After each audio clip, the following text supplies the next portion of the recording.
Homogeneous linear partial differential equation with constant coefficient, constant ये ए not an order का है अगर, तो इसमें देखिए होमोजीनियस क्यों कहते हैं, क्योंकि इसमें जो एन ऑर्डर है वो ऑलवेज एनी ऑर्डर रह रहा है। इसमें सोल्यूशन क्या होता है, C F plus P I. C F निकालने के लिए हम लोग क्या करेंगे, जहाँ पे डी लिखा है वहाँ पे इसको हम लोग एम लिख देंगे और डी डैश को 1 लिख देंगे और रूट्स आएंगे हमारे। अगर रूट्स डिस्टिंक्ट आते हैं तो equation will be z is equal to roots, जो भी रूट्स आए उसको हमने इस f1 y m1 x कर दिया, f2 y plus m2 x कर दिया। रूट्स अगर सेम आते हैं तो एक x बढ़ जाएगा, जितने रूट्स सेम होंगे उतने टाइम हमारा इक्वेशन कंटिन्यू होती जाएगी। अगर यहाँ पे दो रूट्स देखिए सेम है तो y plus M X plus X f2 y plus N X होगा।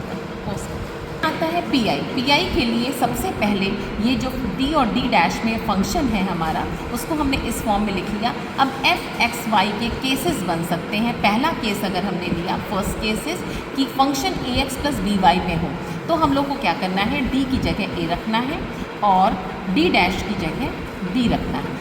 लेकिन केस क्या है, कब बनेगा, जब आपका ये ज़ीरो ना हो, क्योंकि ज़ीरो हो जाएगा अगर तो ये इट गोज़ टू इनफाइनाइट। तो जब ज़ीरो ना हो तो एफ ए भी लिख देना, फाई ए भी लिख देना है, मीन्स डी की जगह ए और डी डैश की जगह बी, और इंटीग्रल उतने टाइम लगाना है जितना इसका ऑर्डर हो। और एफ यू जो भी यहाँ पे फंक्शन है ए एक्स प्लस बी वाई को हम लोग यू मान देते हैं, ठीक है। तो इंटीग्रेट कर देंगे जितने इंटीग्रल लगे।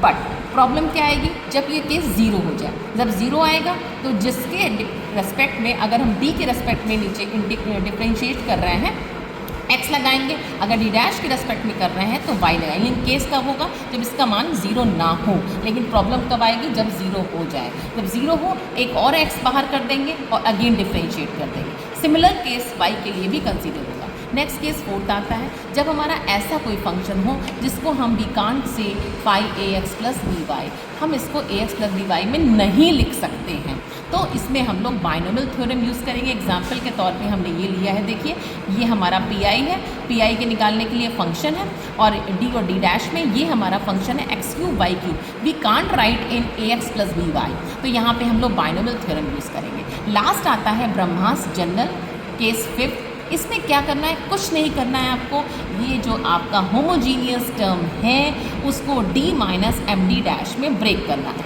और एक एक करके डील करना है। एफ एक्स कुछ भी हो वॉट एवर, इसीलिए इसका नाम ब्रह्मास्त्र है। एफ एक्स वाई में क्या करना है, हमको x की जगह x रखना है और y की जगह c माइनस एम एक्स रख देना है और इंटीग्रल कर देना है। और इंटीग्रल करने के बाद में c को हमें